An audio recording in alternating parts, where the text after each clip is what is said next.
Ir-riżultati għat-tieni kwarta din is-sena l-industrija tat-turiżmu jikkonfermaw li l-industrija tat-turiżmu f'pajjiżna qed tinbidel.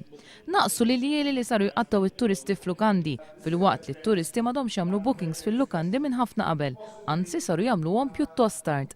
Dan filwaqt li l-qlieħ li s-sidin tal-lukandi jagħmlu f'servizzi oħra naqas ukoll għax ħafna turisti jibbukjaw bed and breakfast. Ir-riżultati għax-xhur ta' April, Mejju u Ġunju juru li b'differenza mit tliet xhur ta' qabel ftit li xejn kien hemm żieda fin-numru ta' turisti li żaru pajjiżna meta wieħed iqabbel dan il-perjodu ma' sena ilu. Dan hu dovut prinċipalment minħabba li l-Air Malta naqset il-bejħ tas-sits b'5%. Is-sitwazzjoni tal-Air Malta hija waħda inkwetanti għall-President tal-Assoċjazzjoni tal-Lukandi u Ristoranti George Mikallef. Għall-inqas li sakemm il-proċess jieħu żmien tiegħu l-Air Malta tibqa' sostni u tolli l-sit kapasità livelli massimi possibbli.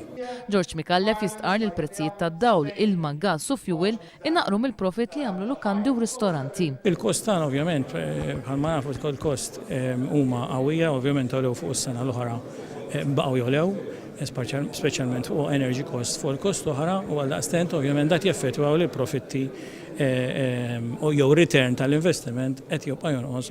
Mikallef esprima tħassib tiegħu għall-impatt li qed iħalli s-servizz tat-trasport pubbliku offrut mill-arriva fuq l-industrija tat-turiżmu. Fuq dan il-punt fi stqarrija l-kelliem laburista Gavin Gulija għalli s-sitwazzjoni tat-trasport pubbliku qiegħda sservi ta' riklam ħażin ħafna l-pajjiżna barra minn Malta. Aktar u aktar meta wieħed jikkonsidra li t-turist qed iħallas id-doppju għal servizz li sar inqas effiċjenti.